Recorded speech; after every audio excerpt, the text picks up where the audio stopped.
चक्कानैन जगन्नाथ चक्कानैन नीलाचल वारे तू न संभाले तो हमें कौन संभाले हो। तू न संभाले तो हमें कौन संभाले। तू न संभाले तो हमें कौन संभाले हो।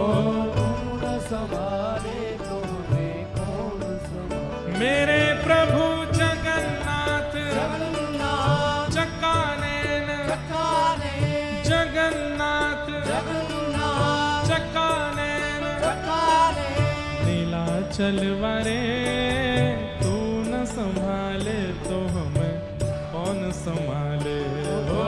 तू न संभाले तो हमें कौन संभाले।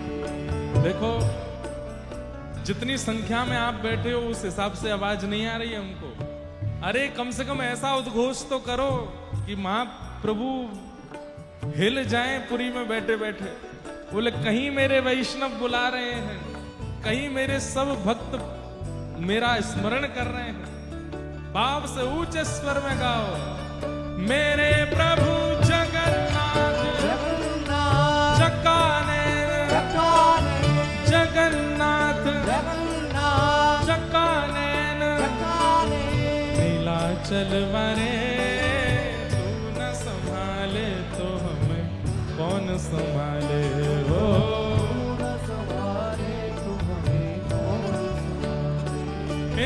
मेरी ये नैया है अब तो तेरे हवाले।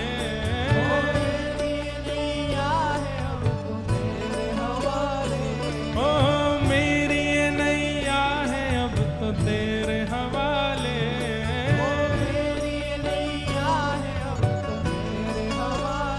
ओ हमें तू न संभाले तो हमें कौन संभाले हो।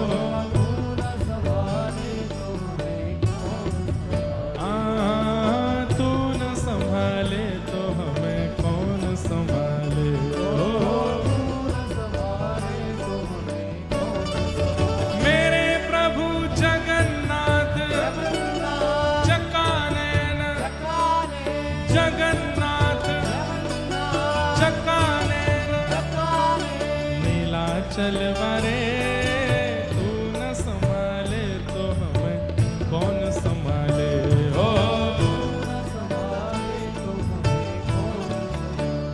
हे बलभद्र सुभद्रा संग आप विराजे। बलभद्र हे बलभद्र सुभद्रा संग आप विराजे।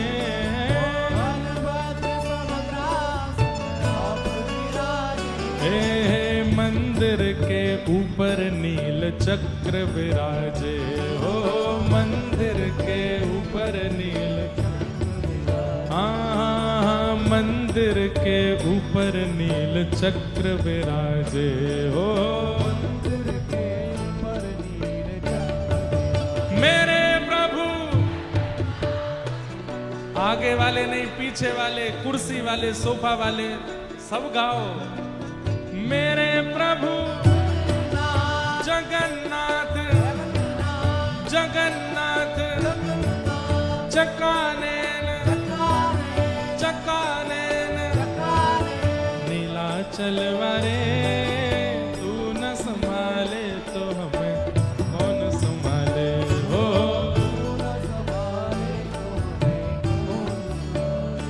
हे तुम्हें छोड़ जाऊं अब मैं किसके दुआरे। तुम्हें छोड़ जाऊं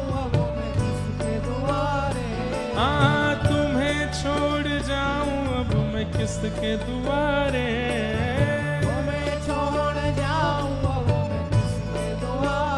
ओ हमें तू न संभाले तो हमें कौन संभाले हो।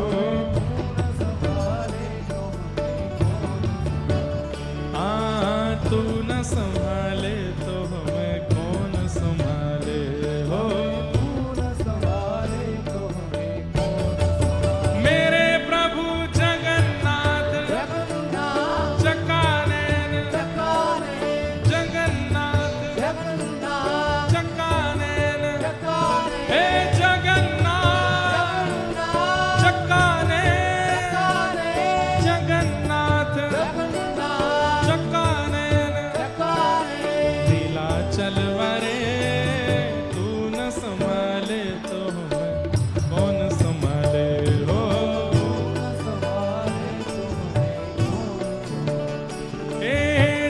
जगन्नाथ स्वामी मेरे नैनों के तारे, जगन्नाथ स्वामी मेरे नैनों के तारे, हाँ जगन्नाथ स्वामी मेरे नैनों के तारे, जगन्नाथ स्वामी मेरे नैनों के तारे।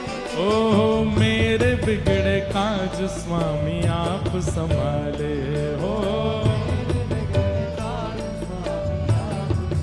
हाँ मेरे बिगड़े काज स्वामी आप संभाले हो,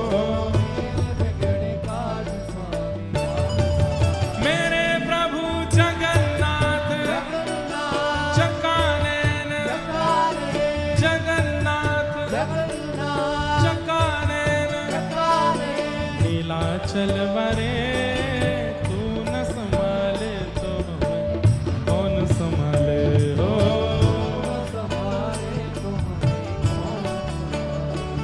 हे पुरी जगन्नाथ भजो राधे गोविंदा, पुरी जगन्नाथ भजो राधे गोविंदा, बलभद्र सुभद्रा भजो राधे गोविंदा, बलभद्र सुभद्रा भजो राधे गोविंदा, हे नीलाचल धाम भजो राधे गोविंदा, नीलाचल धाम भजो राधे गोविंदा, महोदधीनाथ भजो राधे गोविंदा, महोदधीनाथ भजो राधे गोविंदा, हे भजो राधे राधे राधे राधे राधे गोविंदा, राधे राधे राधे राधे गोविंदा, भजो राधे राधे राधे राधे राधे गोविंदा, राधे राधे राधे गोविंदा, हे जगन्नाथ चकानैन, जगन्नाथ चकानैन, नीलाचल वरे तू न संभाले तो हमें कौन संभाले, तू न संभाले हे तू न संभाले तो हमें कौन संभाले हो, हे तू न संभाले तो हमें कौन संभाले हो, महाप्रभु जगन्नाथ की, बलभद्र सुभद्रा मैया की, नीलाचल धाम की,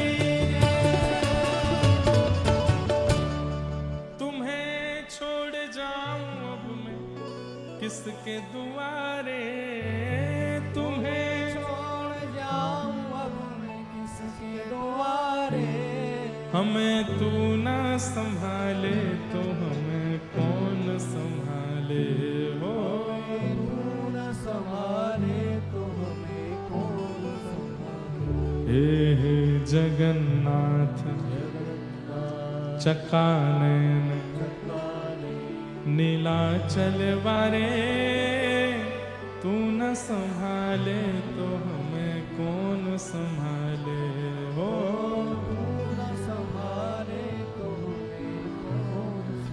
सच्चिदानंद रूपाय विश्वोत्पत्त्यादि हेतवे तापत्रय विनाशाय श्री कृष्णाय वयं नमः।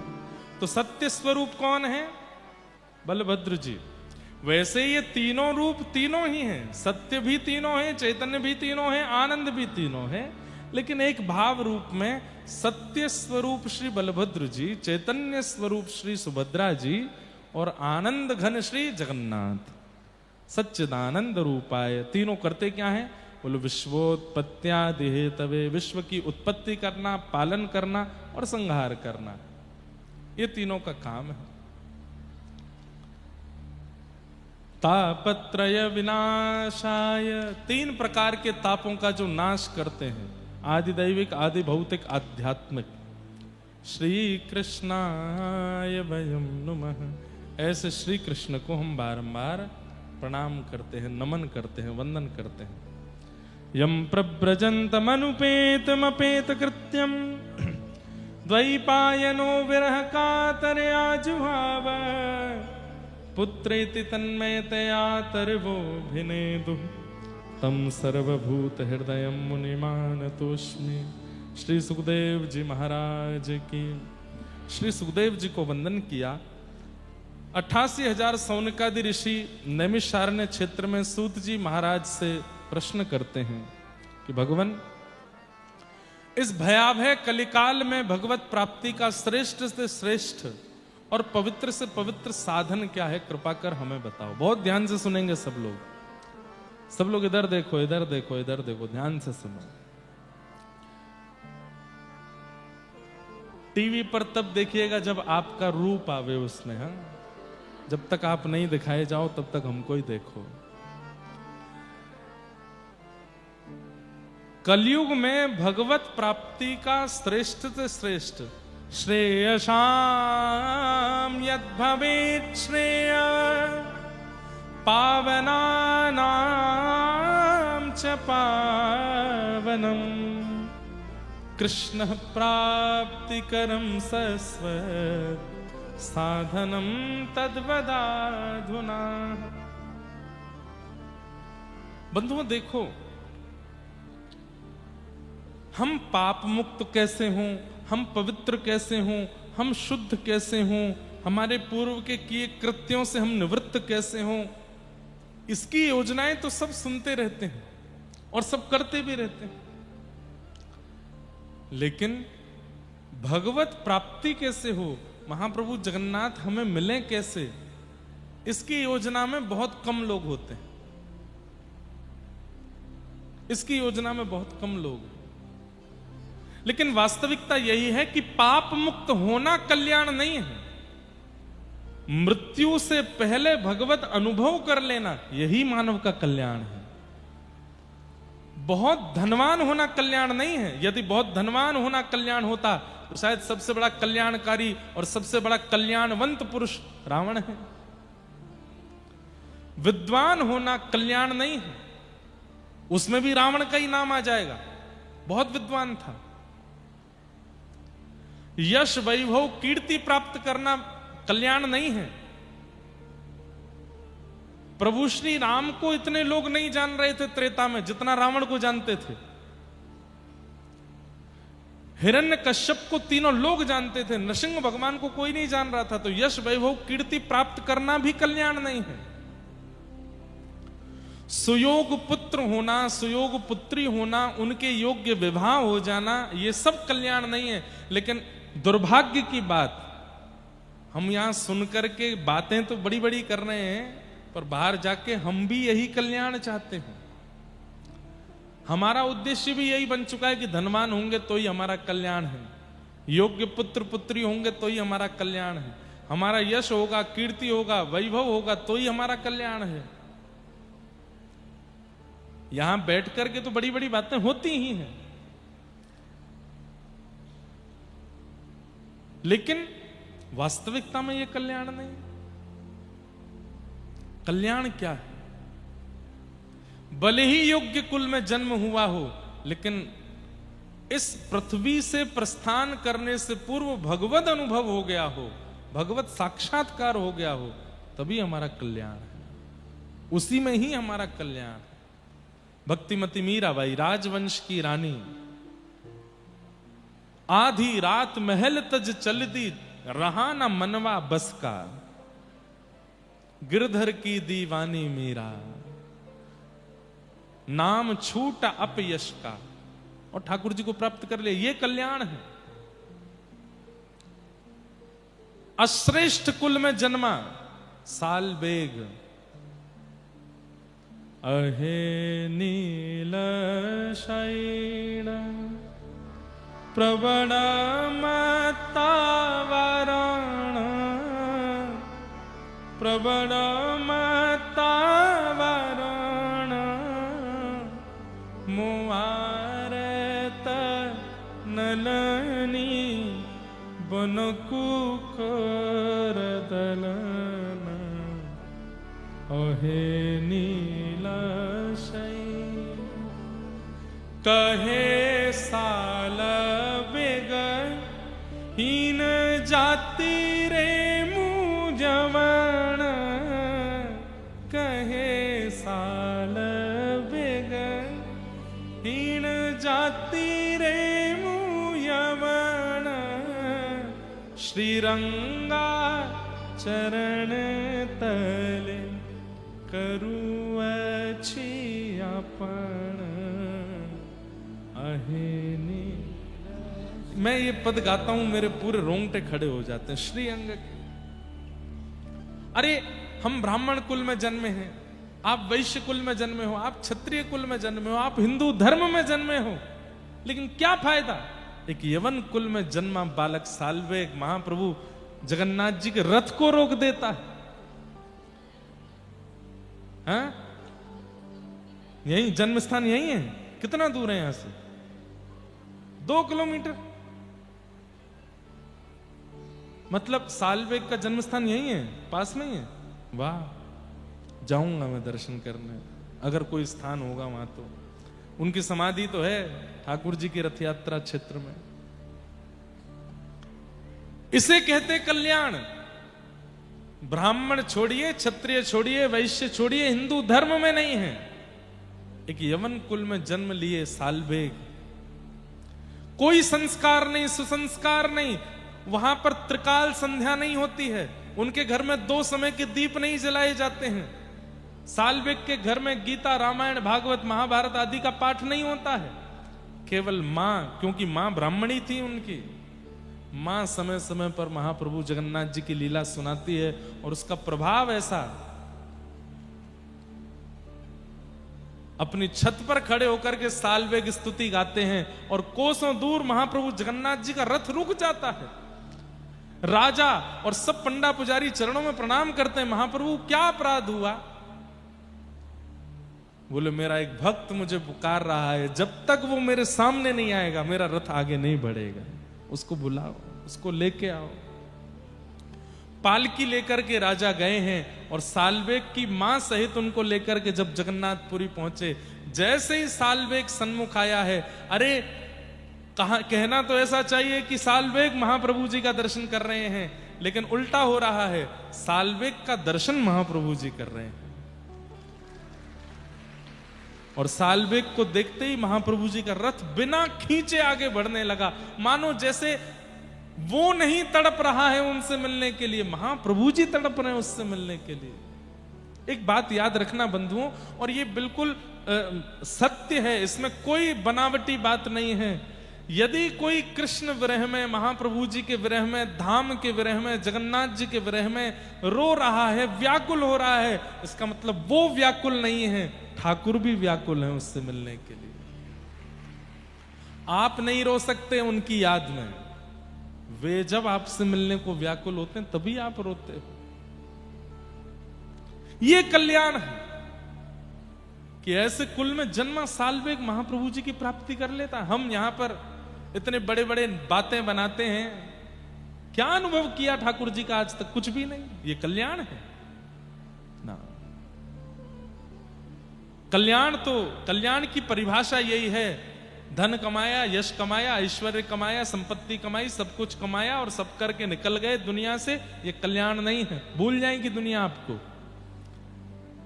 लेकिन कुछ नहीं कमा पाए, लेकिन मृत्यु आई उससे पहले पहले साक्षात ठाकुर जी को अपने सामने प्रकट करके उनका दर्शन कर लिया अपनी प्रेम लक्षणा भक्ति से, ये आपका कल्याण है। धन कमाइए, ऐश्वर्य प्राप्त कीजिए, यश प्राप्त कीजिए, सब कुछ प्राप्त रखिए, लेकिन सबके पीछे उद्देश्य मेरी मृत्यु आवे उससे पहले महाप्रभु जी को आना है, ये उद्देश्य रखो। यही कल्याण है। और वही प्रश्न यहां पर कर रहे हैं, श्रेयसाम यद भवेत श्रेय, श्रेष्ठ से श्रेष्ठ, पवित्र से पवित्र भगवत प्राप्ति का साधन क्या है, कृपा कर मुझे बताओ। इस कलिकाल में ठाकुर जी कैसे मिलेंगे? तब सूत जी महाराज कहते हैं, सूत जी उत्तर देते हुए बता रहे हैं कि इस कलिकाल में भगवत प्राप्ति के साधन तो अनेक हैं, लेकिन आपने कहा श्रेष्ठ से श्रेष्ठ, और पवित्र से पवित्र। तो ये श्रेष्ठ और पवित्र की उपमा में यदि आप पूछ रहे हो साधन, तो एक ही है, क्या? श्रीमद्भागवतम शास्त्रम कलौ कीरेण भाषितम्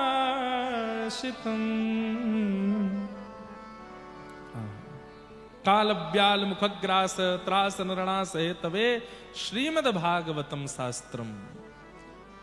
श्रीमद्भागवत रूपी शास्त्र, आद्योपांत इनका अनुसंधान अपने जीवन में करने लग जाओ, कलिकाल में भगवत प्राप्ति हो जाएगी। ये दावे के साथ सूत जी महाराज कह रहे हैं। आप कहोगे महाराज जी आप व्यास मंच पर बैठ करके बोल रहे हो, आप तो इतनी कथाएं कर चुके होंगे, आपको हो गया भगवत अनुभव? अब अनुभव कैसा होता है ये तो बताना भी नहीं चाहिए सबको, और हुआ है इसका अभिमान करके भी मैं नहीं बोलूंगा कुछ यहां से, लेकिन कुछ बातें ऐसी बताऊंगा जो नॉर्मल नहीं है। पहली, दुनिया के किसी कोने में कथा हो,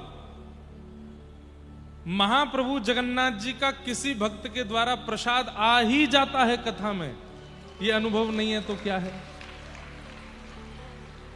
इंदौर में एक दिन का प्रसंग करने गया था, वहां भी कोई महाप्रसाद दूर से दिखा रहा था, आपके लिए पुरी से लेके आए।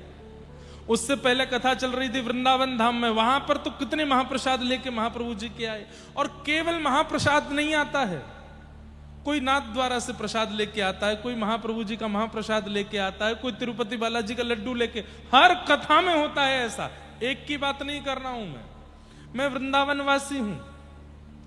राधा रमण जी की कुलिया, बिहारी जी का भोग, गिरिराज जी का 56 भोग, इतने वैष्णव आते हैं कथा में, और दूर से कहते हैं हम महाराज जी के लिए कुछ लाए हैं, ये प्रसाद मंच तक पहुंचवा दो। आज भी कथा के प्रारंभ में महाप्रसाद आ गया। हमारे महाराज जी लेकर के आए, तो ये तो चलो पास है, यहां तो आना स्वाभाविक बात है, लेकिन हर कथा में आता है। अब मैं कैसे ना मानूं कि कथा करने से मुझे भगवत प्राप्ति नहीं हो रही है? हर कथा में ठाकुर जी आ रहे हैं। चैतन्य महाप्रभु तो उद्घोष करके कहते हैं महाप्रसादे गोविंदे, साक्षात गोविंद है महाप्रसाद। महाप्रसाद को पाने का नियम क्या है? जैसे ही कोई महाप्रसाद लाया तो कहते हैं छिना लो, वो दे रहा है उससे पहले तो लो और तुरंत खोल करके पालो। एक तिनका लो लेकिन ले लो तुरंत। क्यों? आपने अगर रखा चलो शाम को पाएंगे, कल पाएंगे, रात में प्राण चले गए तो महाप्रसाद सन्मुख आए, तुरंत उसको अपनी जिह्वा पर धर लीजिए, ऊपर से डाल लीजिए, एक कणिका डाल लीजिए। क्यों? साक्षात गोविंद है। हर कथा में महाप्रसाद आता है, हर कथा में तिरुपति बालाजी का लड्डू आ जाता है। अच्छा एक और बात, एक आध कथा स्किप हो जाती है, तिरुपति जी का प्रसाद नहीं आया, नाथ द्वारा का प्रसाद नहीं आया, द्वारिका का, लेकिन जगन्नाथ महाप्रसाद तो हर कथा में आता है, हर कथा में। भगवान करे ये कभी बंद ना हो, आता ही रहे। मतलब मैं चाहूं तो अपनी कथाओं में महाप्रसाद की दुकान लगा सकता हूं। इतना महाप्रसाद आता हर कथा में। खाजा भोग आएगा, ठाकुर जी की बढ़िया सुंदर सामग्री हर कथा में आती है। कथा करते करते 5 वर्ष हुए थे, श्री गिरधर लाल जी की सेवा आ गई अपने आप। नहीं प्राप्त हुए ठाकुर जी, हो गए। कथा करते हैं, कहते कहते नेत्र बंद हो जाते हैं, पद गायन करते करते ठाकुर जी की लीला का अनुभव होने लग जाता है। कई बार व्यास मंच से ऐसी लीलाओं का प्राकट्य होता है जो मैंने पढ़ी नहीं है पर मैंने सुना दी है। उसके बाद जब मैं आचार्यों से पूछने जाता हूं क्या ये लीला कहीं है, तो किसी ना किसी ग्रंथ में वो लीला प्रकट होती है। ये अनुभव नहीं है तो क्या है? ये सब बातें हम आपको इसलिए बता रहे हैं ताकि चित्त में विश्वास प्रगाढ़ हो जाए कि श्रीमद् भागवतम शास्त्रम कलौ कीरेण भाषितम, श्रीमद् भागवत शास्त्र है जो कलिकाल में भगवत अनुभव कराता। अब देखो लोग बाग तो विवाद करते ही हैं, और हमारे पीछे तो बहुत ही पढ़ने लग गए हैं आजकल लोग। लेकिन विवाद की बात नहीं है, सौभाग्य की बात है। हम कहीं भी दर्शन करने जाते हैं, कहीं भी फोन नहीं करते, कहीं भी टिकट नहीं लेते, कहीं भी किसी को संपर्क नहीं करते, हम बस पहुंच जाते हैं। द्वार पर ही कोई हमको मिल जाता है जो सीधे पकड़ के वीवीआईपी कोटा में ले जाकर खड़ा कर देता है, आप करो दर्शन। हम उसको वीआईपी वीवीआईपी नहीं मानते, हम उसको कहते हैं कि कथा करते हैं ना, ठाकुर जी का यश गाते हैं, सबको कथा सुनाते हैं, तो ठाकुर जी हमको थोड़ा सा प्रायोरिटी ज्यादा दे देते, आ जाओ तुम आगे आके कर लो। किसी से कहते नहीं, अपने आप हो जाता है। भगवत अनुभव नहीं है तो क्या है।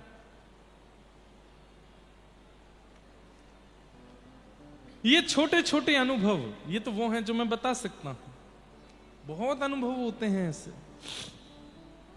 भागवत जी की सन्निधि ग्रहण करके देखिए, आपको भी अनुभव होने लग जाएंगे, आपको भी उन भावनाओं का अनुभव होने लगेगा। श्रीमद् भागवतम शास्त्रम कलौ कीरेण मेरी अभी कलकत्ता में कथा थी इस साल जनवरी में, तो अभी कटक में तो ये नियम नहीं चल पाएगा, वैसे चल सकता है अगर मैं चाह जाऊं तो। मैं पुरी में रसोई का प्रसाद नहीं पाता, पुरी में केवल महाप्रसाद ही पाते हैं। जितने दिन पुरी में रहेंगे, आ गया लो, हम पुरी में रहते हैं तो हमारे रसोईया बाबा जो हैं वो खर्राटे मार के सोते हैं, क्योंकि हम कुछ बनवाते नहीं वहां, रोटी सब्जी दाल चावल कुछ नहीं, केवल महाप्रसाद पाएंगे। कलकत्ता में मेरी कथा थी तो हमारे पुरी के कुछ प्रेमी वैष्णव सुबह महाप्रसाद लेकर के वंदे भारत एक्सप्रेस में बैठे, शाम को कलकत्ता पहुंच के वहां आकर के महाप्रसाद पवाया उस दिन भी, और गरम गरम महाप्रसाद। ये ठाकुर जी की कृपा नहीं है तो क्या है। महाप्रसाद उससे अच्छा, जगन्नाथपुरी में सब महा हैं, बाकी जगह समुद्र हैं, यहां महोदधि हैं, महादधि। बाकी जगह प्रभु हैं, यहां महाप्रभु। बाकी जगह प्रसाद है, यहां महाप्रसाद। सब कुछ महा है यहां पे। लेकिन महाप्रसाद महाप्रसाद कैसे बनता है, इसकी कई लोगों को शायद कथा नहीं पता। महाप्रसाद बनाने की बड़ी सुंदर योजना है। सब लोगों को केवल इतना पता है, एक के ऊपर एक हंडी रख देते हैं, सबसे ऊपर वाली पहले बन जाती है, फिर उसके बाद दूसरी तीसरी चौथी, सब इसी कथा को ही बोलते हैं। पर महाप्रसाद बनाने का सबसे पहला रूप, जितने भी महाप्रसाद बनाने वाले जो सेवक हैं वे सब लक्ष्मी जी का आवाहन करके जाते हैं, और वे जब ठाकुर जी का प्रसाद सिद्ध करते हैं, सब विश्व की सबसे बड़ी पाकशाला है जगन्नाथ भगवान की जो रसोई है, और वे वहां पाक बनाने वाले, ठाकुर जी का प्रसाद बनाने वाले जितने भी सेवक हैं, उनको यह भूलना पड़ता है कि हम कौन हैं। उनको यह भाव लाना पड़ता है कि हम जगन्नाथ जी की पत्नी लक्ष्मी हैं, और इस भाव को धारण करके जब वे जाते हैं तभी महाप्रसाद सिद्ध होता है।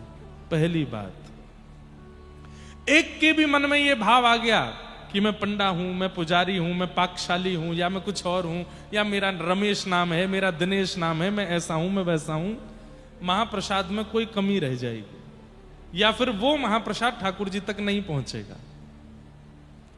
उसके अंदर ये भावना उसको लानी ही पड़ती है कि हम ठाकुर जी की गृहिणी हैं, हम ठाकुर जी की पत्नी हैं, लक्ष्मी। पहली क्रिया। फिर दूसरा, गोपाल मंत्र का उच्चारण करके उसको सिद्ध किया जाता है। तीसरा, मुख पर ढांटा बांध करके उसकी सुगंधी भी भीतर ना चली जाए, उस प्रसाद को लेकर के ठाकुर जी के सन्मुख जाया जाता है। उसकी और भी विधियां हैं। ऊपर से कोई पक्षी भी नहीं निकलेगा, कोई मानव भी नहीं निकलेगा जब महाप्रसाद ठाकुर जी के सन्मुख जाएगा। अभी तक वो प्रसाद है, महा नहीं हुआ अभी। फिर ठाकुर जी के सन्मुख रखा जाता है, फिर पंचोपचार करके ठाकुर जी को भोग निवेदित किया जाता है। फिर उसके बाद में भीतर जितने भी 12 भागवतों का भोग लगाया जाता है, अंदर जितने भी मंदिर हैं सब जगह भोग पधराया जाता है। फिर बिमला देवी के सन्मुख उस प्रसाद को पधराया जाता है, और जब बिमला देवी भोग लगा लेती हैं तब उसका नाम होता है महाप्रसाद। फिर वो महाप्रसाद बनता है।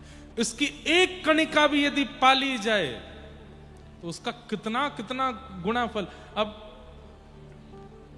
एक बार नारद जी वैकुंठ गए, लक्ष्मी जी सब सहचरियों के साथ में प्रसाद सिद्ध कर रही थी, ठाकुर जी चौकी पर बैठे थे।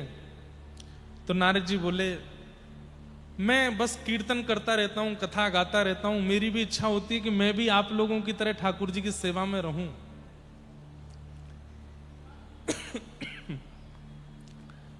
तो लक्ष्मी जी बोलती हैं कि यहां पर केवल स्त्रियों का प्रवेश है, आप भीतर नहीं आ सकते। सब सहचरियां मिलकर के प्रसाद सिद्ध करती हैं, तभी ठाकुर जी का भोग लगता है। सब लोग इधर देखो, ध्यान से सुनना। तो नारद जी बोले, थोड़ी कृपा कर दीजिए ना हमारे ऊपर भी। तो लक्ष्मी जी चाह जाएं तो सब संभव है। नारद जी को सहचरी रूप प्रदान कर दिया और बोले, याद रहे भीतर जाता उपद्रव मत करना। ठाकुर जी को अगर पता चल गया कि नारद जी रसोई घर में आए हैं तो प्रसाद नहीं पाएंगे, भगवान के भी अपने नियम हैं। तो नारद जी बिल्कुल सहचरियों की तरह सामग्री अमनिया कर रहे हैं, सब कुछ कर रहे हैं बढ़िया प्रेम से। ठाकुर जी प्रेम से पा रहे हैं। जैसे ही ठाकुर जी पाने लगे तो नारद जी दूर खड़े खड़े रोने लगे। कितने कितने सौभाग्यशाली हैं ये कण, श्री ठाकुर जी के अधर के पास जा रहे हैं, ठाकुर जी इनका सेवन कर रहे हैं। जैसे ही ठाकुर जी ने प्रसाद पूर्ण करके ठाकुर जी जैसे ही उठे तो लक्ष्मी जी आती हैं और उस पात्र को उठाती हैं और सब सहचरियों में वितरण करती हैं। तभी देखते हैं 33 कोटि देवताओं की लाइन लगी है, सब उस कणिका को पाना चाहते। अब ठाकुर जी तो पूरा पाते हैं, थोड़ा सा छोड़ते हैं। अब लक्ष्मी जी उसमें से बीन बीन करके सबको देती हैं, जो ठाकुर जी का बच जाए शेष प्रसाद। नारद जी ने हाथ फैलाए तो एक कणिका मिली, तो आपने कहा एक और दे दीजिए। लक्ष्मी जी बोली, इतने सब लोग हैं लेकिन ठीक है दे देती हूं, आज ही दे रही हूं, कल से नहीं दूंगी। 2 कणिका महाप्रसाद की नारद जी को दी। वैकुंठ से बाहर आकर के नारद जी ने जैसे एक कणिका पाई, आहा, नारद जी तो झूमने लगे, प्रेम पुलकित नेत्र हो गए, प्रेमाश्रु प्रकट हो गए। प्रेम की जितनी अवस्था हैं सहज ही सब अंग में प्रकट होने लगी। हे श्याम सुंदर, हे मधुसूदन, हे मुरारी, हे मुरलीधर, हे जगन्नाथ, ऐसा कहकर के जैसे विरहणी गोपी कोई रुदन करती है, कृष्ण प्रेम ऐसा प्रस्फुटित हुआ उनके चित्त में, ऐसा पहले कभी नहीं हुआ था। नारद जी प्रेम मगन नृत्य करते करते करते करते हिमालय में पहुंचे और तभी कैलाश पर बैठे हुए महादेव ने जब नारद जी को देखा, कई बार ऐसा होता है ना किसी का रूप देख करके, किसी के वस्त्र देख करके, किसी की स्थिति देख के हमारे मन में इच्छा हो जाती है, काश हम भी ऐसे होते, काश हम भी ऐसे बोलते, काश ऐसे वस्त्र हम भी पहनते, काश ऐसा नृत्य हम भी करते, काश ऐसा हम भी गाते। नारद जी को देख करके महादेव के मन में हुआ कि भाई ये जिस स्थिति में कृष्ण नाम गा रहे हैं, ऐसी स्थिति में तो मैं भी कभी नहीं आया। नारद जी के पास जाकर के नारद जी का आलिंगन किया। नारद जी तो बस प्रेमाश्रु में रोते जा रहे हैं, हे माधव, मधुसूदन, मुरारी। और प्रेम पुलकित कोई हो, कोई और उसका स्पर्श कर दे तो प्रेम घट जाता है। नारद जी का प्रेम जब शांत हुआ, महादेव बोले, लाखों वर्षों से तपस्या कर रहे हैं हम, ऐसी स्थिति हमारी कभी नहीं बनी जैसी आपकी अभी बन रही थी। कैसे बनी? ऐसा क्या सुन लिया, ऐसा क्या पा लिया, या ऐसा क्या देख लिया जिससे आपकी ऐसी स्थिति, हमें भी बता दो, हम भी करेंगे। तब नारद जी ने महाप्रसाद दिखाया। बोले 2 कणिका मिले थे मुझे ठाकुर जी के उच्छिष्ट भोग के, एक तो पा लिया मैंने, एक बचा। महादेव बोले हमको भी दे दो। नारद जी बोले ठीक है आपको देता हूं। जैसे ही नारद जी ने महाप्रसाद दिया, महादेव ने पाया तो जैसी नारद जी की अवस्था वैसी महादेव की भी हो गई। प्रेम पुलकित होकर के रुदन करने लगे, जटाजूट खोल करके नृत्य करने लगे, और बस माधव, मधुसूदन, कृष्ण, मुरारी, यही नाम गाते गाते पूरे हिमालय पर नृत्य कर रहे हैं महादेव, और विरहणी गोपियों की तरह रो रहे हैं। नारद जी और महादेव दोनों को नृत्य करता विरह में विलीन देखता पार्वती जी ने जब देखा तो पार्वती जी बोली ये स्थिति कैसे बनी? तो नारद जी का तो प्रेम थोड़ा सा शांत हो चुका था। पार्वती जी को देख के नारद जी उनके पास आ गए। पार्वती जी बोली गुरुदेव ये स्थिति कैसे बनी? बोले ठाकुर जी का महाप्रसाद मिला था, 2 कणिका मिली थी, एक मैंने पाली एक महादेव को दे दी। पार्वती जी को आया क्रोध, बोले मेरे को नहीं दिया इन्होंने। महादेव को बुला करके कहा महाप्रसाद आपको मिला, आपने मुझे क्यों नहीं दिया, मैं गृहिणी हूं। बोले देवी एक ही था। बोले आधा कर देते, आधा आप पाते आधा मैं पाती। महादेव बोले ठाकुर जी का प्रसाद था, अब उसमें आधा करना बंटवारा करना ही हमको शोभा नहीं दिया, हम तो पूरा पा गए। पार्वती जी रुष्ट होकर के गुस्सा होकर के हिमालय की ऊंची चोटी पर गई और वहां जाकर के तप में बैठ गई। 1000 वर्ष तप किया। 1000 वर्ष के तप के बाद जब ठाकुर जी प्रकट हुए शंख चक्र गदा पद्म धारण करके, पार्वती जी से कहा मां क्या बात है, क्यों तपस्या कर रही हैं, क्या चाहिए आपको? तो पार्वती जी क्या कहती हैं, मुझे महाप्रसाद दे दो। ठाकुर जी बोले 1000 वर्ष की तपस्या के बदले महाप्रसाद चाहिए आपको? कोई मेरा दर्शन मांगता है, कोई मेरा संग मांगता है, कोई वैकुंठ मांगता है, कोई मुक्ति मांगता है, कोई भक्ति मांगता है, कोई प्रेम मांगता है, कोई कुछ भी मांगे, तो महाप्रसाद कौन मांगता है? वो भी 1000 वर्ष की तपस्या के बाद। पार्वती जी बोली हमको बस महाप्रसाद ही चाहिए।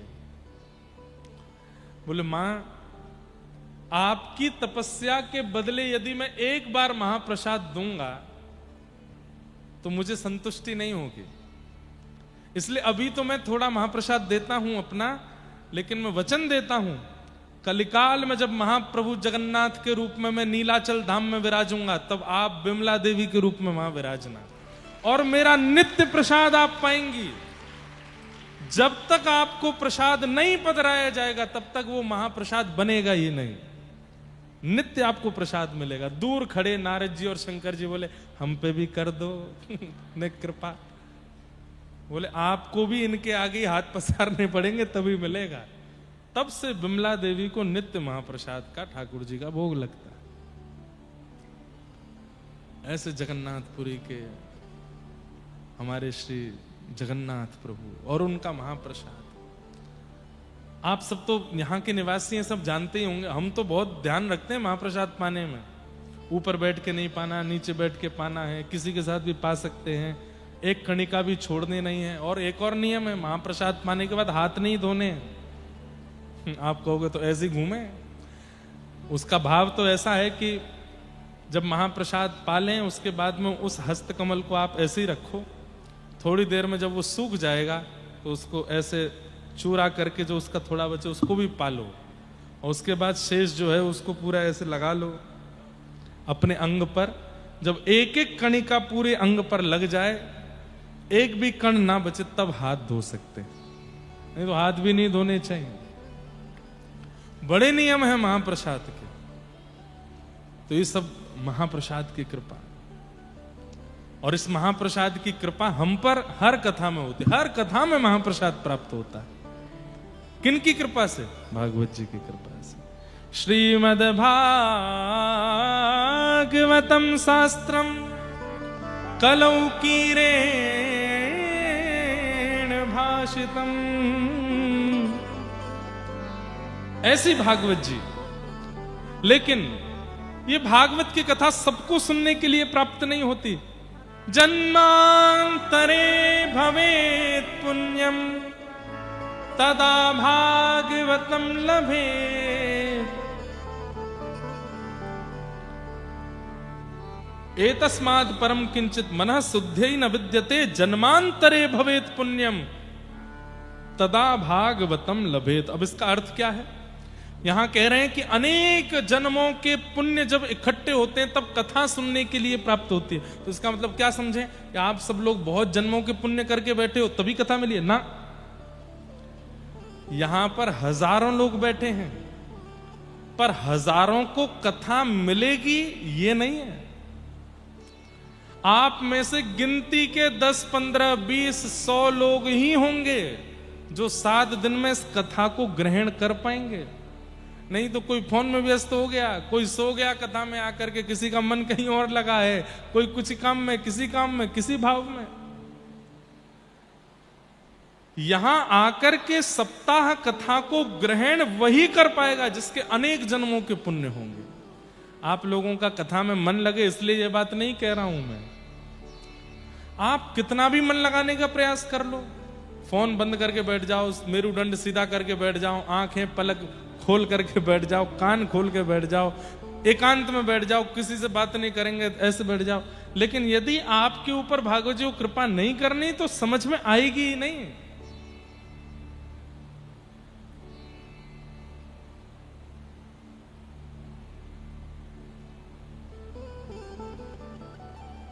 एक व्यास जी कहीं कथा करके आए राजा के यहां, लौट करके जब 7 दिन बाद अपने घर गए तो पत्नी बोली, आगे कथा कैसी रही? बोले बहुत बढ़िया, राजा रानी पूरा परिवार बैठ के कथा सुनता था। अच्छा, पोथी कहाँ है आपकी? अरे पोथी तो मैं वहीं भूल गया, जाओ लेके आओ। पंडित जी दोबारा लौट करके गए तो द्वार पर राजा की बेटी मिली। पंडित जी को देख के बोली, अरे व्यास जी आपने इतनी सुंदर कथा सुनाई कि मैं तो क्या बताऊं, मैं धन धन्य हो गई, कृतकृत्य हो गई। व्यास जी बोले, अच्छा क्या सुना तुमने कथा में? व्यास जी को लगा था कि पूरे राज परिवार को कथा समझ में आ गई है और मेरा सौभाग्य कि मैं कथा सुना पाया। तो पंडित जी को पूछने का अवसर मिल गया। बेटी से पूछा, क्या सुना तुमने कथा में? तो बेटी बोली, मैंने तो सुभद्रा जी को अपना गुरु बनाया कथा में। बोले, क्या सुना सुभद्रा जी का? बोले, सुभद्रा जी को अर्जुन प्रिय था और दोनों ने भाग करके विवाह कर लिया। मुझे भी एक प्रिय है, पिताजी नहीं राजी हो रहे हैं उसके लिए, तो मैं भी भाग करके ब्याह कर लूंगी। कोई बोलेगा कि तुमने पाप किया तो मैं कह दूंगी कथा में सुना था मैंने तो। व्यास जी घबरा गए। 7 दिन 4-4 घंटे की रोज की कथा में तुमने केवल यही सुना और कुछ नहीं सुना? बेटी बोली, बस मेरे लायक जो बात थी वो मैंने सुन ली, आपको प्रणाम। व्यास जी बोले, मेरी पोथी कहां है? मैं जल्दी पोथी लेके जाऊं यहां से। भीतर गए तो राजा का बेटा मिला। बेटा ने रोक, व्यास जी वाह वाह वाह, आपके दर्शन हो गए, क्या अद्भुत कथा सुना करके गए, मेरे सारे संशयों का समाधान आपने कर दिया।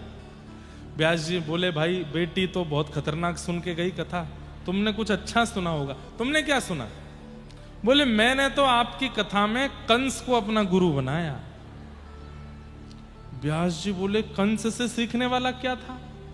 बोले कि कंस पूर्ण योग्य था राज्य गद्दी पर बैठने के, लेकिन दुष्ट उग्रसेन पिता उसको बैठने ही नहीं दे रहा था, तो कंस ने अपने पिता को ही कारागृह में डाल करके जबरदस्ती बैठ गया। मैं भी यही करने वाला हूं, मैं भी बस योजना बना रहा हूं आपकी आज्ञा से, कथा की कृपा से। कोई मुझसे कहेगा तो कह दूंगा मैंने कथा में सुना था, और अपने पिता को एक दिन बंदी बना करके जेल में डालूंगा और इस राज सिंहासन पर स्वयं बैठ जाऊंगा। आप ही आना मेरा राज्याभिषेक करने के लिए, आपकी कृपा से तो हुआ है। व्यास जी बोले, राजा को यह बात पता चले उससे पहले मैं पोथी लेके भागूं यहां से। और आगे गए तो राजा की पत्नी मिल गई, महारानी मिली। तो अरे पंडित जी, व्यास जी क्या अद्भुत कथा सुना करके गए थे आप। आपने क्या सुना? आपने कुछ अच्छा सुना? बोले, मैंने वो सुना जो किसी ने नहीं सुना होगा। बोले, क्या सुना जरा बताइए।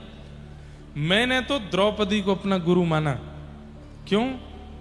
बोले, आपने एक दिन कथा में कहा था कि द्रौपदी जो है वो प्रातस्मरणीय है, प्रातः काल उठकर के 5 नारियों का स्मरण किया जाए तो जीवन उद्धार हो जाता है। उसमें एक नाम द्रौपदी का भी है, क्योंकि मेरे को लगता है द्रौपदी के 5 पति हैं। मेरा भी एक पति से मन भर गया। अब मैंने भी अपने राज में 4 पति और ढूंढ लिए हैं, इनसे भी ब्याह करूंगी। पंडित जी भागे वहां से। व्यास जी ने देखा मेरी पोथी कहां है। तब देखा तो राज सिंहासन के बगल में पोथी जी रखी थी, राजा बैठा था। व्यास जी गए, बोले राजन मेरी पोथी दे जाइए। बोले महाराज आपने बहुत अद्भुत कथा सुनाई, आपने अपनी कथा में एक प्रसंग सुनाया था कि भगवान श्री कृष्ण शांति दूत बनकर के गए और दुर्योधन से जाकर के कहते हैं कि पंचगांव दे दो, पांडवों को युद्ध की आवश्यकता नहीं है। तो दुर्योधन ने कहा सुच्चग्रैव न दास्यामि बिना युद्धेन केशव, मैं सुई के नोक के बराबर जमीन भी बिना युद्ध के नहीं दूंगा। मुझे पता है आप पोथी के बहाने दक्षिणा लेने आए हो कथा की, पर मैं बिना युद्ध के एक फूटी कौड़ी भी नहीं दूंगा। आपको अपनी कथा की दक्षिणा चाहिए तो पहले युद्ध करो। ये मैंने दुर्योधन आपकी कथा से सीखा था। व्यास जी बोले मुझे दक्षिणा नहीं चाहिए, मेरी पोथी दो, मैं चलूं। कथा का कई बार कई लोग अनर्थ अर्थ लगा लेते हैं और उस अनर्थ के कारण अपनी सुनी हुई, तो इसका भी क्या अर्थ लगाना चाहिए कि ये उनके पुण्य नहीं थे इतने, उनका भाग्य नहीं था इतना कि वो श्रेष्ठ भाव सुन सके। वे केवल वही सुन पाए जिससे उनका अनहित होना था। इसलिए कथा में भीड़ कितनी है, कितने हजार लोग कथा सुनने आए, ये बड़ी बात नहीं है। उन हजारों में समझ में किसको आ रही है, किसके जीवन को परिवर्तित हो रही है, किसके जीवन का उद्धार कर रही है, ये विशेष बात है। तो इसलिए आप लोग सब प्रयास करो कि आपको कथा उतरे जीवन में, और कथा उतरेगी तो आपके लक्षण क्या होंगे। पहला लक्षण मौन, थोड़े शांत हो जाओगे आप, कथा उतरेगी तो। दूसरा लक्षण चिंतन प्रारंभ हो जाएगा, एकांत में रहकर के मनन करने लग जाओगे। तीसरा सृष्टि असत्य है, मिथ्या है, केवल नाथ ही परम सत्य हैं, ये स्पष्ट हो जाएगा मन में। चौथा मेरे जीवन के बहुत कम दिन बचे हैं, अब मुझे भगवत प्राप्ति का साधन करना है, इसकी चिंता प्रारंभ हो जाएगी। और पांचवा कृष्ण विरह में नेत्र सजल होने प्रारंभ हो जाएंगे। ये पंच लक्षण प्रकट होने लग जाएंगे यदि कथा आपके जीवन में आ गई तो। अब कोई जानबूझ करके करने लगे तो बात अलग है। कलयुगी जीव हैं, कहो तो शांति ही घूमने लग जाए, कहो तो आंखों पे कपूर लगा करके जगन्नाथपुरी की तरह घूमे कि आंसू निकल रहे हैं हमारी कथा के बाद। नहीं, प्रत्यक्ष यदि एतस्माद् परम किंचन मनः शुद्ध्यै न विद्यते जन्मांतरे भवेत् पुण्यम तदा भागवतम लभेत्। भागवत जी तभी प्राप्त होंगी जब अनेक जन्मों के पुण्य स्पष्ट होंगे। तो कथा में आ तो गए हैं, अब कथा समझ में भी आनी चाहिए, कथा जीवन में उतरनी भी चाहिए, कथा लगनी चाहिए आपके ऊपर, तब समझो कि भगवत कृपा है। भागवत जी में ऐसा क्या है? तब भागवत जी का महात्म्य सुनाते हुए श्री सूत जी महाराज बताते हैं कि एक बार नारद जी महाराज बद्रिकाश्रम गए और वहां सनक सनंदन सनातन सनत कुमारों से उन्होंने पूरी पृथ्वी की बातें बताई। तभी उन्होंने कहा कि वृंदावन में मैंने एक युवती को देखा, उस युवा कन्या की गोद में 2 वृद्ध लेटे थे। वो युवती भक्ति महारानी थी और वे 2 वृद्ध बालक उसके पुत्र ज्ञान और वैराग्य। मां युवा है, बालक वृद्ध है। मां कौन है? भक्ति। और बालक कौन है? ज्ञान और वैराग्य। आज भी बंधुओं भक्ति युवा है पर ज्ञान वैराग्य शून्य है। जगन्नाथपुरी में लाखों लोगों की भीड़ जा रही है दर्शन करने के लिए, पर कई बार कई लोग ज्ञान शून्य और वैराग्य शून्य होते हैं। इस कारण से भक्ति प्रसन्न नहीं रहती, भक्ति की अप्रसन्नता बनी रहती है। अब नियम है कि जगन्नाथपुरी में एकादशी के दिन एकादशी करना अनिवार्य नहीं है, लेकिन एक बात बहुत ध्यान से सुनिएगा, श्री क्षेत्र जगन्नाथपुरी में एकादशी के दिन रोटी खाना मना है। श्रीपुरी जगन्नाथपुरी में एकादशी के दिन होटल में खाना मना है। यदि आप रोटी खाते हैं, होटल में खाते हैं या बाहर का कुछ बना हुआ पाते हैं तो आपको अपराध लगेगा। जगन्नाथपुरी श्री क्षेत्र में एकादशी के दिन केवल महाप्रसाद पा सकते हैं, क्योंकि वो प्रसाद है, उसमें अन्न नहीं है, उसको पाने की आज्ञा है। अब लोग बाग एकादशी के दिन भी वहां जाकर के पिज्जा बर्गर खावें, चाउमीन उड़ावें तो एकादशी का अपराध लगेगा। प्याज लहसुन खावें तो एकादशी का अपराध लगेगा। एकादशी के दिन केवल महाप्रसाद पा सकते हैं, महाप्रसाद पाने में दोष नहीं लगेगा। बाहर यदि आप कुछ पा रहे हो होटल में, रेस्टोरेंट में, तो दोष लगेगा एकादशी के दिन भी। अब ये ज्ञान होना चाहिए, लेकिन हम लोग केवल भाव में चले जाते हैं। एकादशी तो यहां उल्टी टंगी भैया, यहां तो एकादशी करनी नहीं, कुछ भी खाओ, थूक दबा के उड़ाओ।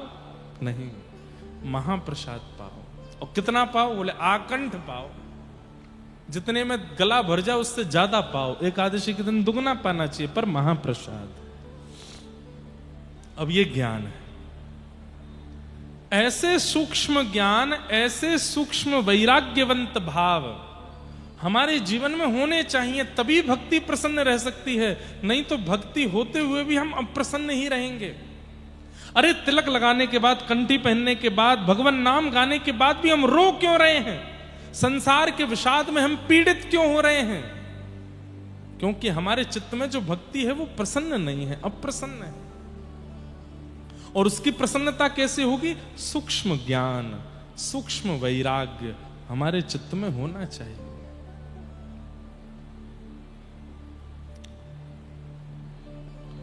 कितना ज्ञान हो? कम से कम इतना ज्ञान होना चाहिए कि मेरे जीवन का मैं क्या निर्णय लूं इस पर मुझे पूर्ण बोध हो, पूर्ण पता हो, क्या उचित है, क्या अनुचित है। कई बार अनुचित को जानते हुए भी हम उसको करते हैं, ये अज्ञान है। अनुचित जानते हुए भी उसको नहीं करना चाहिए। रावण जानता था कि सीता जी का हरण उचित नहीं है, लेकिन फिर भी कर रहा है। कई बार, और एक बात बोल दें, हम प्रत्येक मानव को सब पता होता है कि क्या उचित है, क्या अनुचित है, फिर भी जानबूझ के हम अनुचित कृत्य कर देते हैं। हम सबको पता है कि ये पाप है जो हम कर रहे हैं, लेकिन फिर भी हम करते हैं। महाभारत में प्रसंग आता है और स्वयं धृतराष्ट्र इस वाक्य को कहता है कि जानाम्य धर्मम न च मे प्रवृत्ति, जानाम्य धर्मम न च मे निवृत्ति। कौरवों के पिता धृतराष्ट्र क्या कह रहे हैं? मैं जानता हूं कि धर्म क्या है, लेकिन पता नहीं क्यों मुझसे हो ही नहीं रहा। और मैं जानता हूं कि मैं और मेरे बालक जो कर रहे हैं वो अधर्म है, लेकिन ये जानते हुए भी हम उसको छोड़ नहीं पा रहे हैं। इसका मतलब क्या है? सबको पता होता है कि मैं जो कर रहा हूं वो गलत है, सबको पता होता है कि मैं जो कर रहा हूं वो पाप है, लेकिन फिर भी वो करता है। इसीलिए तो उसका दंड मिलता है, क्योंकि हमें पता था कि ये पाप है। ज्ञान क्या है? कि पता है कि ये उचित नहीं है, ये अनुचित है, ये पाप है, और फिर उसका त्याग करना, उसे ना करना, यही ज्ञान है। इस ज्ञान को इंप्लीमेंट कीजिए।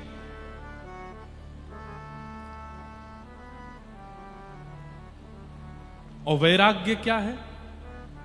पत्नी छोड़ दिए, बच्चे छोड़ दिए, परिवार छोड़ दिए, सब कुछ छोड़ छाड़ करके पहुंच गए महाराज वृंदावन, रह रहे हैं वहीं पर।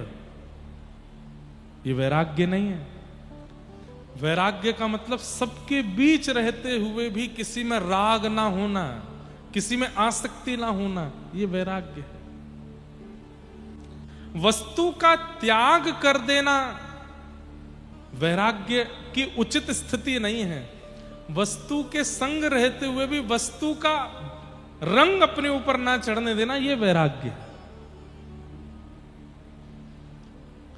सबके बीच में रह रहे हैं, फिर भी उसका प्रभाव अपने ऊपर नहीं होने दे रहे। जैसे भक्त प्रहलाद,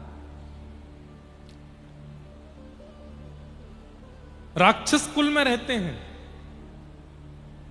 वहां खाने को मांस मदिरा ही सब मिलती है, करने को पाप ही मिलते हैं, किसी को भी मार सकते हैं, किसी के ऊपर भी अपना अधिकार जमा सकते हैं, किसी के ऊपर भी हक बना सकते हैं। जिस गांव जिस नगर को प्रहलाद जी देख लें वो उनका तुरंत हो सकता है, लेकिन इतनी योग्यताएं मिलने के बाद भी ये सब पाप है, ये जान करके उसका त्याग कर देते हैं और भगवत हरिपरायण बने रहते हैं। इसलिए तो ठाकुर जी प्रकट हुए।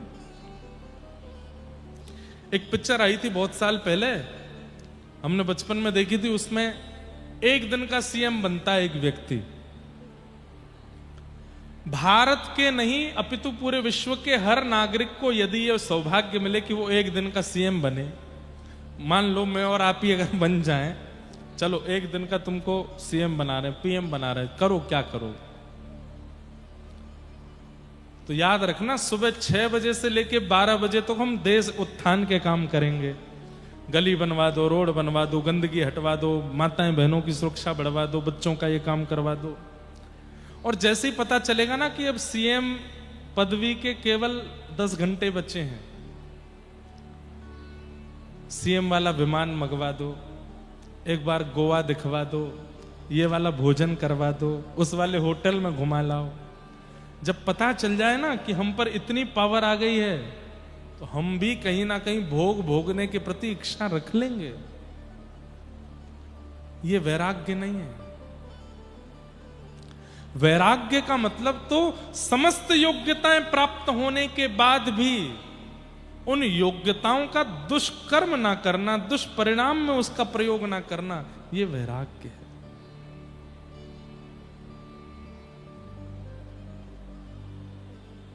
छप्पन भोग सामने रखा है लेकिन जीव में पानी नहीं आ रहा है, मचल नहीं रहे हैं, ये वैराग्य है।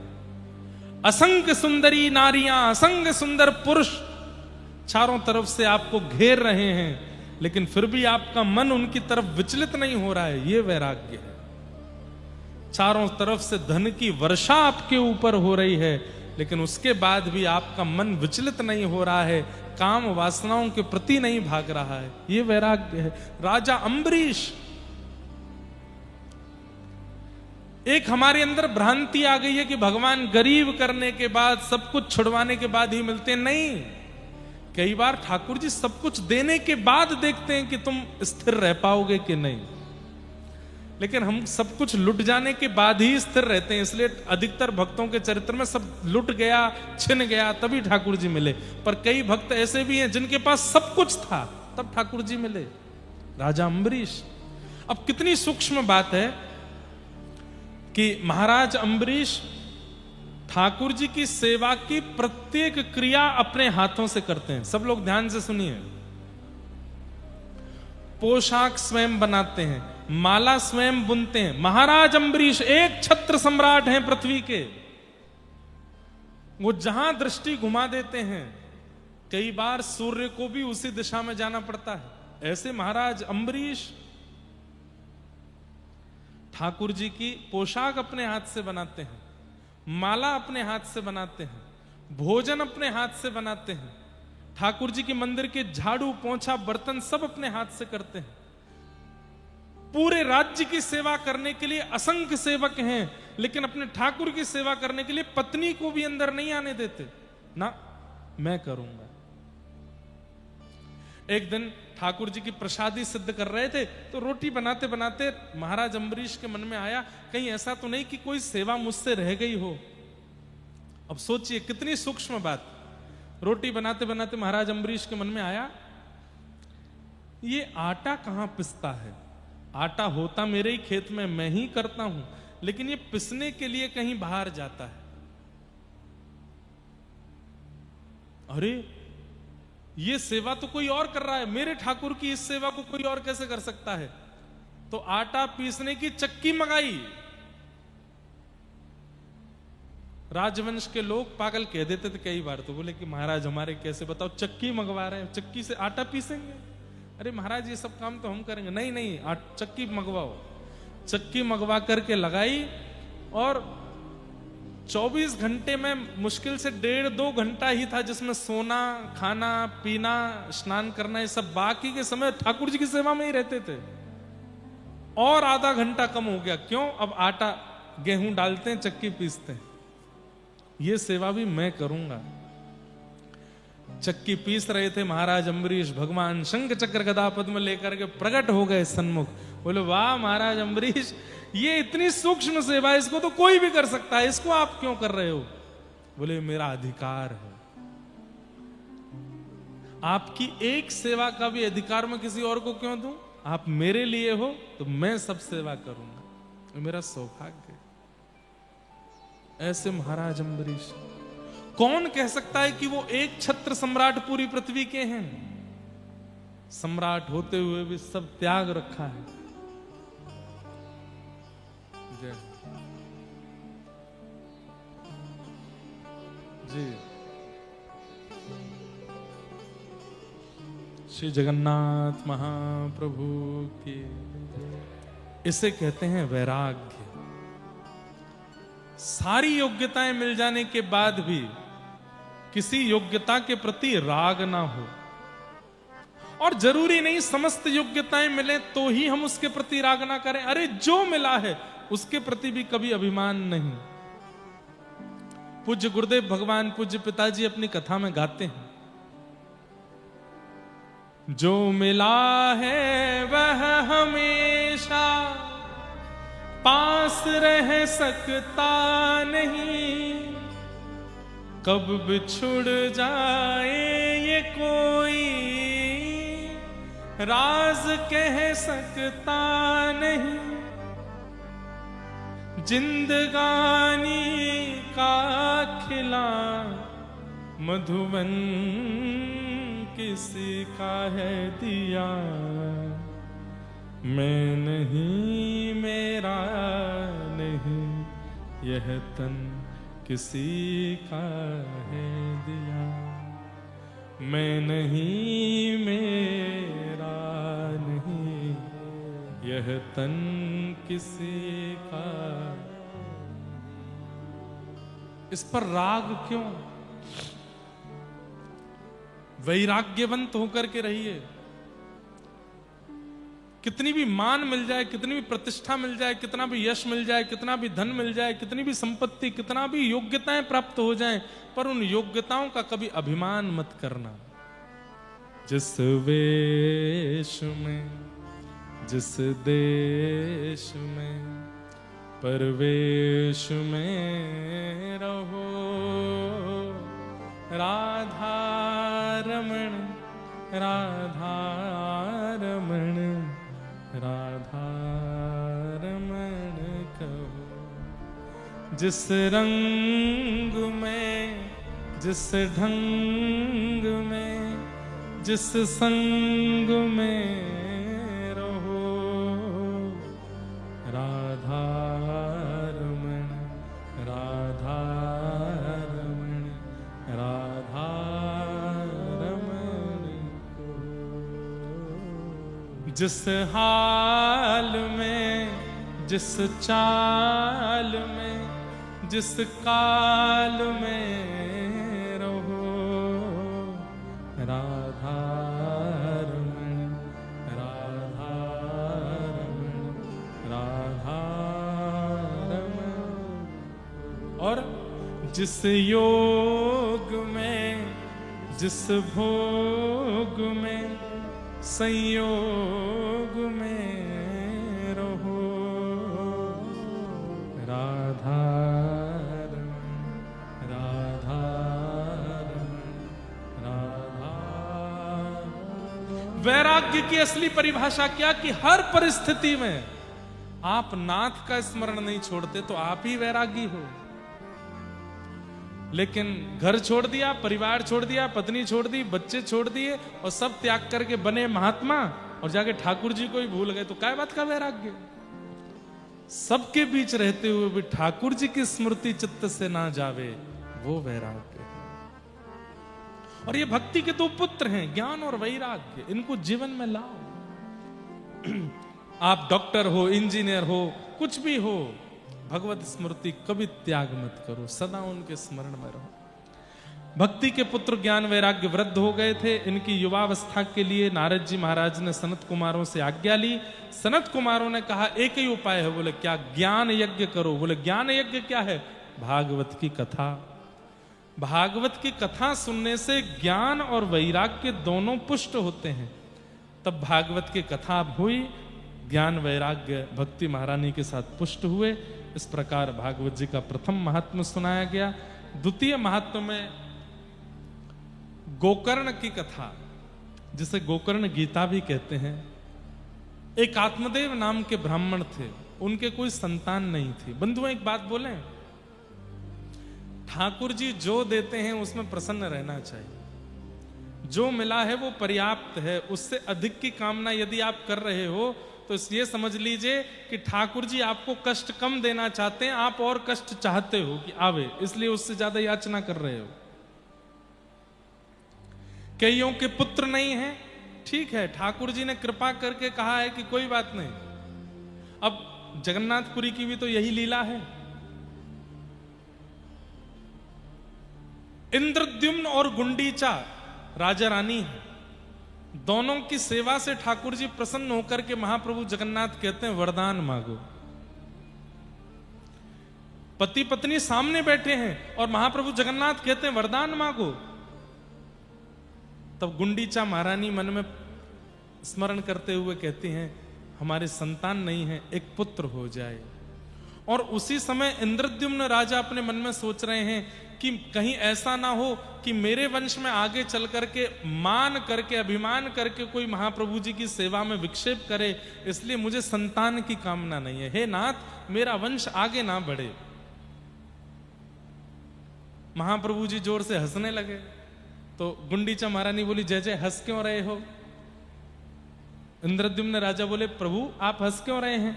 बोले क्योंकि आप दोनों ने अपने मन में विपरीत कामनाएं की हैं, ऐसी कामना की है जो मैं पूरी नहीं कर सकता। बोले कैसे? इंद्रद्युम्न राजा आपने क्या सोचा? बोले मैंने तो कहा कि मेरा वंश आगे ना बढ़े, क्योंकि मैं नहीं चाहता कि राजवंश में आगे चल के कोई बहुत अभिमानी हो जाए और आपकी सेवा ना करे। और महारानी गुंडीचा आपने क्या सोचा? बोले मैंने मांगा कि एक बालक हो जाए। तो इंद्रद्युम्न राजा देखने लगे, हे रानी तुम ठाकुर जी से संसार की वस्तु कैसे मांग सकती हो?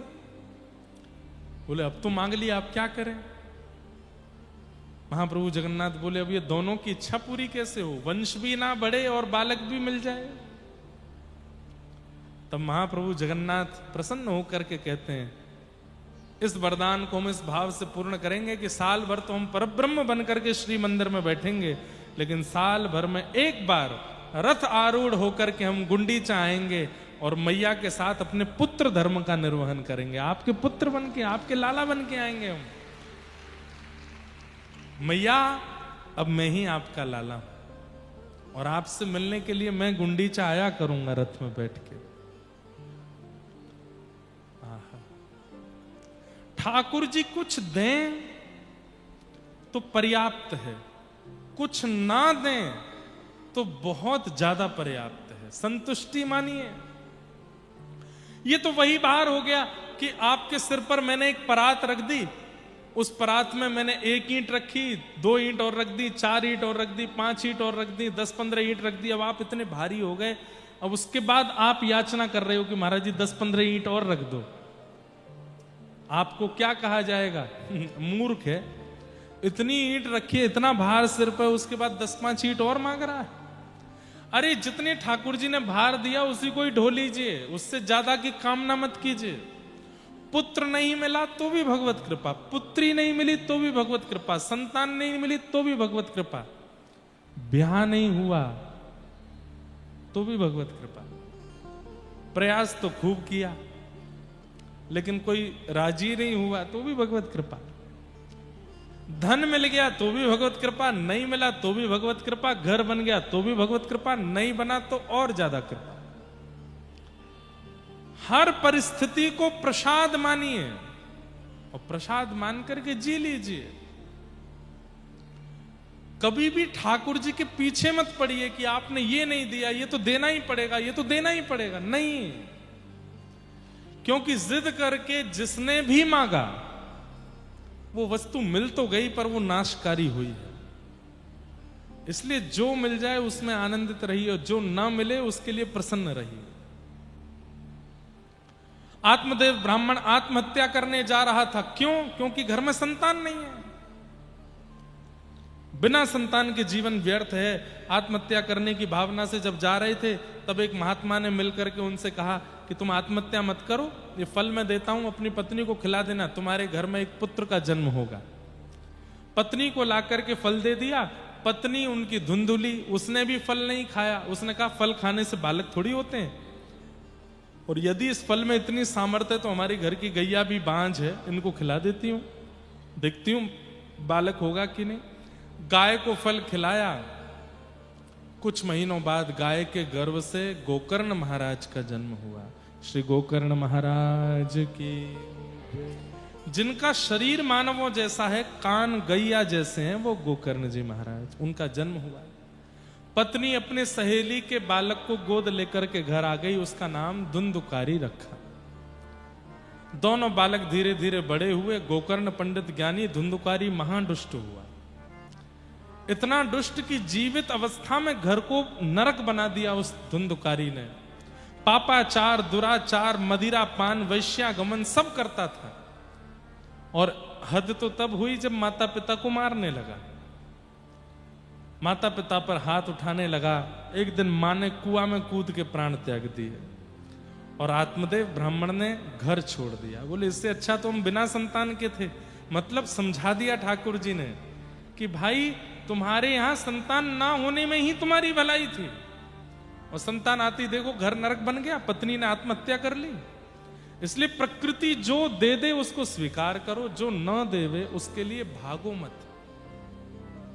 प्रयास करना चाहिए, पर प्रयास विफल हो जाए तो भगवत प्रसाद मान के जीने लगो।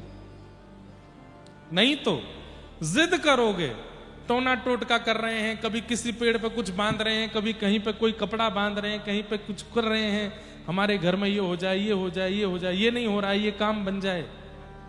बहुत हाथ पैर पटकोगे, मिल तो जाएगी वस्तु लेकिन कल्याणकारी नहीं होगी। इसलिए धैर्यवंत होके जो हो रहा है उसको भगवत कृपा मान करके सह लीजिए। आत्मदेव घर छोड़ करके गए, तब गोकर्ण बालक ने आकर के उनको ज्ञानोपदेश किया और ज्ञानोपदेश करते हुए उनके संशय का समाधान किया। धुंधुकारी मृत्यु के बाद महाप्रेत बना, गया श्राद्ध से भी मुक्त नहीं हुआ। तब भागवत जी की कथा सुनाई गई और भयंकर प्रेत योनि से मुक्त होकर के धुंधुकारी भगवत धाम को प्राप्त हो गया। बोलो भागवत महापुराण की। श्रीमद् भागवत जी का महात्म विश्राम। महात्मा में यही प्रधानता है कि भयंकर प्रेत योनि में भी कोई पड़ा हो तो भागवत जी की कथा से मुक्त हो जाता है। प्रेत तो मरे हुए होते हैं, जब मरे हुए मुक्त हो सकते हैं तो हम तो जीवित हैं। मरने के बाद मुक्त होने की क्यों इच्छा रखें? हम जीवित अवस्था में मुक्त होना चाहते हैं। मुक्त होने का मतलब क्या है? मुक्त होने का मतलब मुक्ति प्राप्त करना नहीं होता। मुक्त होने का मतलब जीवित अवस्था में मुक्ति प्रदान करने वाले नाथ को प्राप्त करना होता है। उन ठाकुर जी को प्राप्त करना, यही मुक्ति है। इस मुक्ति को प्राप्त किसने किया? नरसिंह मेहता ने प्राप्त किया, सूरदास ने प्राप्त किया, मीराबाई ने प्राप्त किया, साल बेग ने प्राप्त किया, जगन्नाथपुरी के माधव दास जी ने प्राप्त किया, बलराम दास जी ने प्राप्त किया, बंधु महंती ने प्राप्त किया, रघुनाथ दास जी ने प्राप्त किया, श्रीमन चैतन्य महाप्रभु ने प्राप्त किया। और हम उस मुक्ति से अभी वंचित हैं। उस मुक्ति को प्राप्त करना चाहते हैं कि जीवित अवस्था में हमको मुक्ति प्रदान करने वाले मुक्ति नाथ मिल जाएं। उसके लिए हम कथा सुन रहे हैं। असारे संसारे विषय विषसंगा कुलधिय क्षणार्धम क्षेमार्थम पिबत सुख गाथा तुलसुधाम किमर्थम व्यर्थम भो ब्रजत कुपथे कुत्सित कथे परीक्षित साक्षियत श्रवणगत मुक्त्युक्ति कथने। इस प्रकार भागवत की मंगलमयी कथा से साक्षी हैं परीक्षित जी महाराज कि उन्हें भगवत प्राप्ति हुई, मुक्ति प्राप्त हुई। ऐसी भागवत जी को हम बारंबार प्रणाम करते हैं। प्रथम स्कंद से कथा का प्रारंभ कल 4 बजे से होगा। प्रेम और भाव से हम आप सब लोग आज की मंगलमयी कथा को विश्राम देते हैं। आरती से पूर्व कोई भी नहीं जाएंगे, आरती करके ही यहां से सब लोग जाइए। 2 क्षण भगवान नाम कीर्तन करो। बलभद्रोर सुभद्रा संग विराजे ब्रज के नाथ। बलभद्रोर सुभद्रा संग विराजे ब्रज के नाथ। हे बलभद्रोर सुभद्रा संग विराजे ब्रज के नाथ। बलभद्रोर सुभद्रा संग विराजे ब्रज के नाथ। हे रथ आरूढ़ भये नंद नंदन, रथ आरूढ़ भये, रथ आरूढ़ भये नंद नंदन, रथ आरूढ़ भये नंद नंदन। हो कहलाए जगत के नाथ, वृंदावन मेरो वृंदावन, हे श्री वृंदावन प्यारो वृंदावन।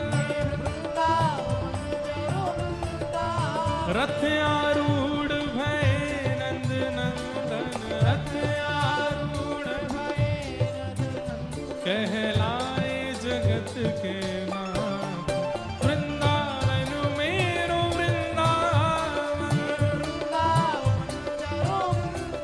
हे श्री वृंदावन प्यारो वृंदावन।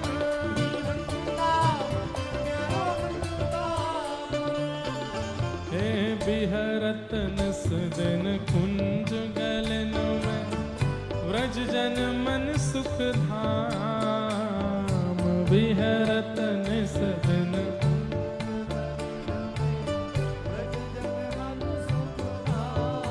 हे रूप गोस्वामी प्रगट कियो तहाँ।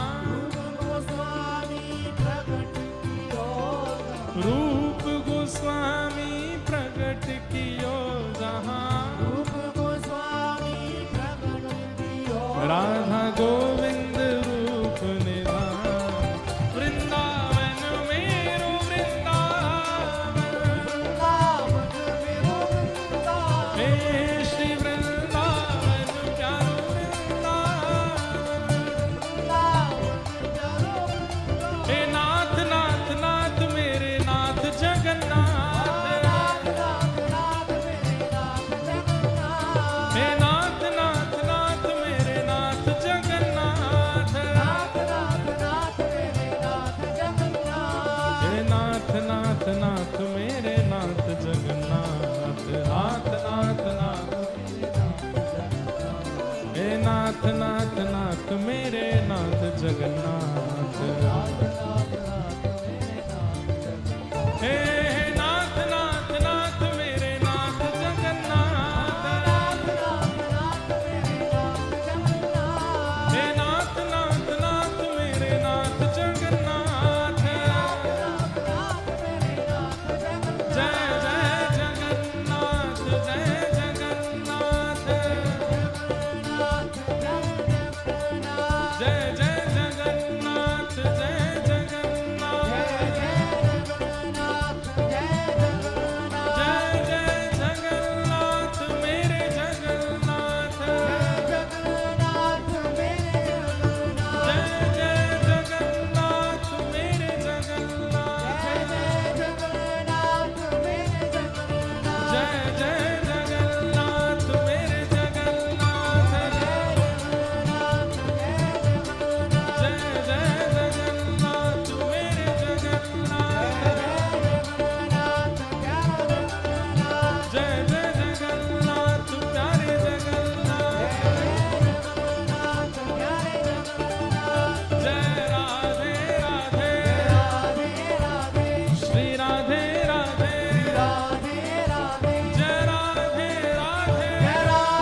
की, पूछरी के लौठा की, हुप हुप प्यारे। क्या बात है बंसी वारेश। आप सबसे एक निवेदन करना है बंधुओं, भारत में इस वक्त एक प्रयास चल रहा है, गौ सम्मान दिलाने का एक आवाहन क्रम चल रहा है। आज मलुक पीठ से भी हमको आज्ञा हुई है कि आप यहां भी सब वैष्णवों से निवेदन करें, बिना धन लगाए बिना तन लगाए गौ सेवा का एक प्रकल्प आप कर सकते हैं, जिसमें गौ सम्मान आवाहन अभियान संतों द्वारा पूरे भारतवर्ष में चल रहा है। बाहर एक स्टॉल लगी है, आप सब लोगों को एक हस्ताक्षर करना है। 8.5 करोड़ गोवंश की हत्या पर रोक लगवा सकता है आपका एक हस्ताक्षर। और कुछ नहीं करना है, आपको केवल जाकर के वहां हस्ताक्षर करना है और अपनी सहमति करनी है कि हम चाहते हैं कि गौ माता राष्ट्र माता बने और उनको उचित सम्मान मिले। जितने ज्यादा सिग्नेचर सरकार के पास पहुंचेंगे, एक प्रकार का वोट है, उतनी जल्दी सरकार इस कार्य को लागू करेगी। इसलिए आप सबसे मेरी प्रार्थना है कि आप सब लोग बाहर जरूर स्टॉल ढूंढ के वहां हस्ताक्षर कर दीजिए एवं 27 जुलाई को अपने अपने जिलों के जिला अधिकारी के पास जाकर गाय को सेवा सुरक्षा सम्मान मिले, हजारों की संख्या में श्री राम जय राम विजय महामंत्र करते हुए निवेदन करने अवश्य जाएं। 3 नंबर काउंटर से हस्ताक्षर करवा रहे हैं पंडाल के बाहर। आप सब लोग मलुक पीठ से हमारे गोपेश बाबा का यह निवेदन है, जरूर आप लोग करें और संख्या में लोगों को लेके आवें ताकि वे भी हस्ताक्षर करें। सबके हस्ताक्षर से गौ माता का ये सेवा क्रम होगा, ऐसी हमारी भावना। आप सबको जय श्री कृष्ण। और कल एक क्रम और होगा कथा में। कल यानी कि 21 जून 2026 को छोटे बालकों के लिए एक जगन्नाथ जी का एक सुंदर क्रम आता है। वहीं जगन्नाथ जी की एक सुंदर एक पिक्चर आ रही है, महाप्रभु जगन्नाथ। हम उसका कल ट्रेलर लॉन्च यहीं कथा में ही होगा। और उसके बाद प्रयास देखो, वैसे तो ठाकुर जी को कार्टून रूप नहीं मानना चाहिए। ठाकुर जी के रूप तो विष्णवे प्रभ विष्णवे सब रूप ठाकुर जी के हैं, लेकिन फिर भी ठाकुर जी के रूप का कभी मजाक ना बने, कभी ऐसा ना बने, इसका ध्यान रखें। तो इसमें पूरा ध्यान रख करके बच्चों को केवल जगन्नाथ जी के बारे में बताने के लिए पिक्चर बनाई गई है। कल इसका यहाँ ट्रेलर लॉन्च होगा, आप सब लोग उसका भी दर्शन करेंगे और फिर जब समय आएगा सब अपने बालकों को जरूर महाप्रभु जगन्नाथ जी की इस पिक्चर को दिखाएंगे। आइए इस कथा को विश्राम आज करते हैं। सबको जय श्री कृष्ण। फिर ढीले बोल रहे हो, जोर से बोलो जय श्री कृष्ण। जय श्री कृष्ण। जय सिया राम। जय सिया राम। जय श्रीमन नारायण। जय श्रीमन्नारायण। जय जगन्नाथ। जय जगन्नाथ। जय बलदेव। जय बलदेव। जय सुभद्रा। जय सुभद्रा। जय जय श्री राधे। जय श्री राधे। नमः पार्वती पतये हर हर महादेव।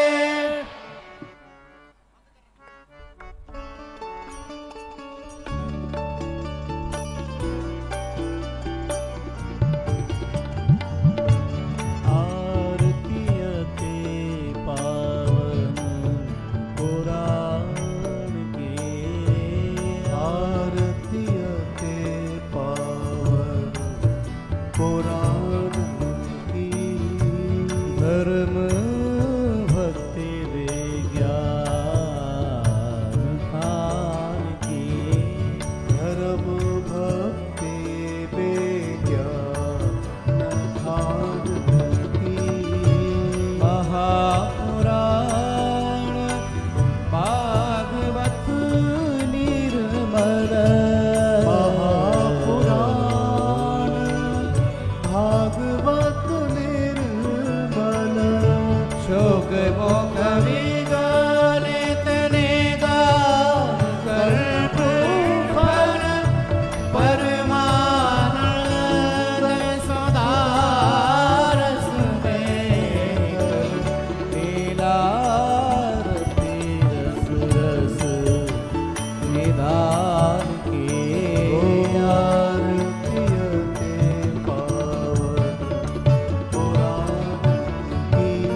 कलिमल मथन त्रिताप निवारणी कलिमल मथनी त्रिताप निवारिणी जन्म मृत्युमय भव भयहारिणी सेवत सतत सकल सुखकारी तुम हो श्री हरिचर गानी आरतियते पावन पुराण परमहंस मुनि मन उल्लासनी परमहंस मुनि मन उल्लासनी रस गहनय रस रास विलासिनी भुक्ति मुक्ति रति प्रेम सुहासिनी कथा किंचन प्रिय सुजान की आरतियते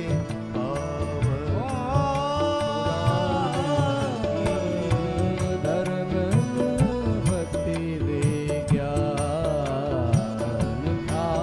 की आरतियते आरतियते आरतियते पावन पुराण की